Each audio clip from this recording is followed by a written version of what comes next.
Morning, guys. Welcome to Coffee Chat.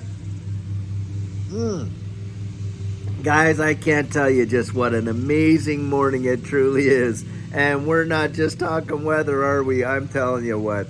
Guys, it never ceases to amaze me. Here we had one of the absolute biggest victories in the entirety of this digital asset space. And in fact, this win for XRP is genuinely a win for the entire digital asset space. Don't kid yourself, because look, guys, if XRP, and the way in which the court said, is secondary sales on exchanges, XRP is not designated as a security. What does that mean, guys? It means practically every other digital asset that's sold on any one of these exchanges are not securities either. And guys, that is a major deal. Boy, that puts a massive hole into the SEC and the way in which they've attacked this space and exchanges and everything like that. And you even got an exchange out there like Gemini that literally stayed as far away from XRP as they could. Now they're looking at adding it to their basket of assets that they're going to be selling. Gemini is going to be listing XRP as well. Guys, this is a major deal. But like I said, it never ceases to amaze me that when we get a deal, a decision like this, look at these Bitcoin maxis coming out. What are they now reverting to, guys? For the last 2.5 years, we've been hearing, oh, XRP is a security. You're going to lose this case. The SEC is going to win, and on and on. You had that, Prometheum guy, Kaplan, coming out there, sitting out there as smug as could be, literally telling all of us that, oh, well, the SEC is going to win and all this. That guy's business is going right down the tubes. I'll tell you what, they haven't even got off ground zero. They're not even going to see 10 feet of space, in my opinion. What they don't understand is how this entire digital asset space works. And the folks that are investing in digital assets, the way in which they think, these guys are totally off the rails and out there in the SEC's back pocket. Well, guys, you put your money on the wrong horse. That's all I gotta say. Anyway, getting back to my point. These Bitcoin maxis, they'll come out there, and for years we've been hearing about how XRP security, all this, that. Well, guys, watch and see. If we don't see, and we're starting to get a little bit of it already, they're going to go back to their old narrative of how XRP is a banker's coin and it's contradictory to the entire philosophy of what crypto is, and on and on and on and on they're going to go. But guys, the fact of the matter is this. Digital assets and this digital asset space is talking about the transition into this new digital economy and the fourth industrial revolution. And XRP is out there leading the pack. Literally, the underdog of all underdogs is now the only one with legal clarity in the United States. And that even means legal clarity above Bitcoin. Boy, wouldn't it be a flip on the head to watch the SEC come out and, maybe sue Consensus for their role in the promotion of Ethereum and all those disguised whales. That would, talk about the tables being turned. If that happened, boy, I'll tell you, that'd be something else. Not that I'm wanting that to happen, guys, or that I even think that Ethereum is a security, because I don't. But my point is this. We just got dumped on by all of these maxis all the way the last 2.5 years and even before then. Now we get the only legal clarity in this entire digital asset space, and these guys can't even come out and genuinely say, hey, you know what? This is a big win for crypto. This is a big win for crypto, digital asset space, all total. Guys, that tells you right there. When you're hearing all the FUD coming out, and they're trying to shake you out of your position, it's not that they have some sort of hidden knowledge that you and I don't have. They got an outright bias. Now, I make my bias plain and simple. Hey, it doesn't take much to see what I'm excited about if you're watching my channel, does it? And I've oftentimes come out and said, hey, when you're watching this channel, you're getting my 100% biased opinion. Not unbiased, biased opinion. And I make no bones about it. Why not? Because, guys, I've done my research. I have literally gone out there and peeled back this onion. I'm 100% convinced. And boy, I'll tell you what, did we see a major deal I have woken up just as happy could be, and I'm sure a lot of you have too. And it's Friday on top of that. We get to go into an amazing, amazing weekend with this under our belt. And guys, don't kid yourself. Yay, we were all the way up there. We're down to what, 77 cents, and holding above 77 cents. That is absolutely major. And of course, we were expecting to see some sell pressure, to be sure. Don't think that we're not going to see more moves that, oh, this is it. Oh, it didn't do as much as what people said. Because they're going to start coming out and say, yeah, but it didn't hit the $5 or $10. No one said it was going to happen in 24 hours, did they? That last move,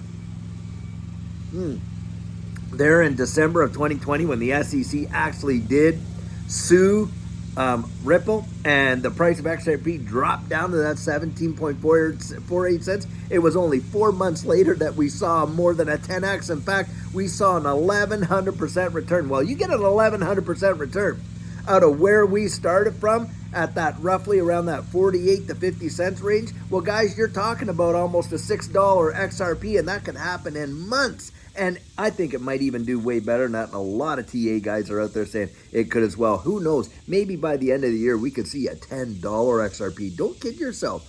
When they dropped that lawsuit, nobody was expecting XRP to actually 4 months later go to $1.97. In fact, I was around long before that happened, accumulating XRP. And the day before it dropped, I had bought a big bag. I kid you not. And when the lawsuit came out, Judy and I just kept accumulating.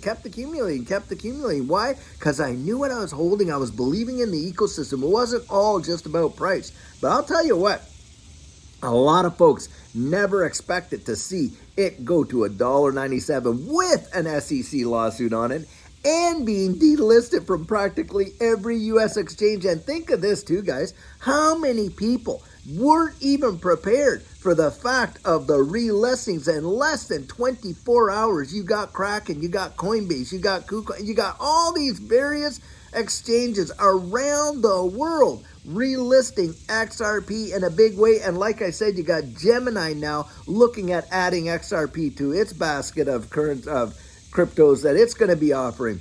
Guys, that is absolutely phenomenal. Most folks that, really were poo-pooing this space, they could never even have fathomed that it would have happened in less than 24 hours, but it has.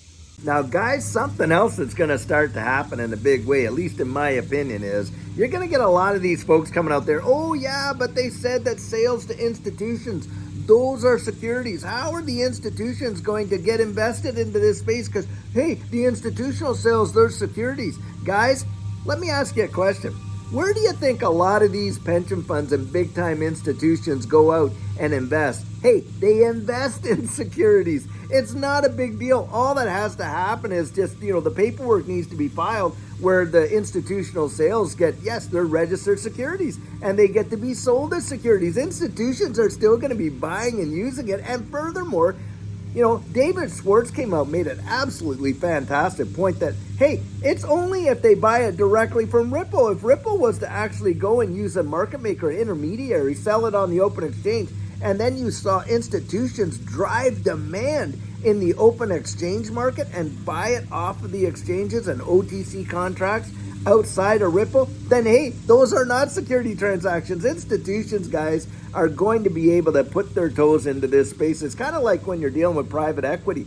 Unless you're an accredited investor, you're not getting any access to private equity, are you, as a retail investor? And, unless you're an accredited one. And of course, that's, having $1 million liquid above your principal residence income, and all that kind of stuff. Well, institutions are used to dealing with these kind of hoops. But guys, it's that secondary regulatory clarity and the utilization of it that is going to be the absolute cherry on the top for these institutions. Believe it. But I know a lot of people, a lot of these fudsters are going to come out and they're going to fud that narrative. Oh, wow, hey, the institutions aren't going to be able to do this and such. And look at the message that the SEC put out. I mean, they literally cannot even acknowledge that they've actually got a loss here, and one of the biggest losses that they would have ever expected. It's going to put a dent in their crown like no tomorrow, to be sure. And guys, no sympathy whatsoever for Gary Gensler and the SEC, who acted with absolutely zero integrity when it came to that whole deal with that Ethereum free pass thing and covering all that up and making it almost nigh on impossible, causing Ripple to literally spend tens of millions of dollars to get those things released. And thank goodness for such an amazing judge like Annalisa Torres. Ma'am, we want to thank you for your integrity and looking through the facts and not being buffaloed by what's going on and adjudicating this case according to the law. It really, really, really has made a humongous difference. Now, guys, this decision, like I say, is going to have major lasting impacts in a powerful way, especially in this space. And don't think that you're not going to start to see Congress react. And guys, it wouldn't surprise me one itty bitty bit that we start to see some legislation getting tabled here. And very, very soon, guys, the switches are already being flipped. July 20th, you got Fed Now coming out. And just like last night in our video, the Federal Reserve has already eyed XRP and, by the way, XLM for potential integration, into the Fed Now system. That says absolute volumes, and folks have come out there in the past saying that'll never happen. Well, lo and behold, here it's happened. I'll tell you what, it is a major, major deal. Don't miss it, guys. This is just such an amazing thing. There is so many facets to report on this, man. I tell you, material for content creators has just been generated like no tomorrow because of all the various ways a decision like this is going to impact this digital asset space, and not just XRP, in a major way, I'll tell you. And like I say, the first big one are all these SEC lawsuits against all these exchanges for what? Selling unregistered securities. Guys, the SEC is going to have a pretty hard up-road battle fighting those cases with a decision like this to say that, hey, secondary sales are securities, when Judge Torres literally came out and specifically stated that secondary market sales are not securities. That is absolutely amazing. Guys, we have nothing but to celebrate. Look, utility is coming, and it's that utility that is literally going to drive the price of these assets, in my opinion, beyond the stratosphere. Because look, we are going to see a change in the way the world literally works. It's like when we saw the advent of the internet. Most folks back then did not see the level of potential that the internet into the home was really going to bring, that type of thing. But guys, as we know, it truly revolutionized literally the way mankind, you and I, actually communicate with the advent of social media and everything like that. And all of that, and how news can travel around the world in lightning speed. We never had that before. And those of us that were alive and remember that as adults, and I when the internet was coming out, hey, I was having kids. Most people were just kind of mesmerized by it. Email was kind of a thing, and people were getting used to that. Nobody, very, very, very few people saw the implications, the invention and the innovation that was coming down the road because of the advent of the internet. Guys, this distributed ledger technology space, you can take that and multiply it by a factor of 100 in terms of the potential that it has to literally revolutionize the way the world actually works, the way information is moved, the way value is moved, the way all of us get to interact with one another. The innovation and the invention that's coming is going to be staggering. And I'll tell you, those of us that have been the pioneers willing to get into the space as early as we did, it's going to be guys, I genuinely do not believe we will ever see a 40-cent XRP. I think those days are over. Absolutely gone. I do not believe we'll ever go back there. And so, guys, I'll tell you what, it is truly amazing. And hey, I hope you're having a fantastic Friday. And until we have a great video to deliver to you later on, guys, just enjoy it, enjoy it, enjoy it.